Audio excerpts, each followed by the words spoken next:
জীবনে কখনো হতাশ হবেন না। জীবনে যাই হয়ে যাক না কেন কখনো হতাশ হবেন না। মনে রাখবেন আল্লাহ আপনার রব, আল্লাহ আপনার সাথে আছেন ইনশাআল্লাহ।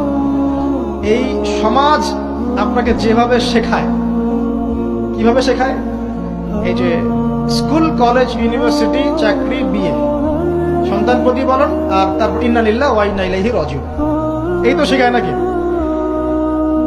সবসময় মনে রাখবেন যে আল্লাহ রাব্বুল আলামিনের পরিকল্পনাই আপনার উপরে সবচেয়ে বেশি অগ্রাধিকার যোগ্য, সমাজের পরিকল্পনা নয়। পরিবার আপনাকে চাপ দিচ্ছে, চাকরি পাস না, পড়াশোনা করিস না, হ্যাঁ পড়াশোনায় কেন তুই 80 নম্বর পাইলি না, কেন চান্স পেলি না, কবে চাকরি পাবি, কবে আমাদেরকে দেখবি, খাওয়াবি, পড়াবি, এই যে চাপগুলো চারপাশ থেকে আসে কিনা? এতে করে অনেক যুবক দেখা যায় মাদকাসক্ত হয়, অনেকে দেখা যায় আত্মহত্যা করছে, ইদানিং করছে কিনা ভাই? এই শব্দটা থেকে আমি এই পয়েন্টটা আজকে লিখেছিলাম যে ভুলেও আল্লাহর প্রতি বিশ্বাস এবং তাওয়াক্কুল হারাবেন না। সমাজ যেভাবে শেখায়, সমাজ চারপাশে যে চাপ আপনাকে দিচ্ছে, এই চাপে নিজে গা ভাসিয়ে দিবেন না।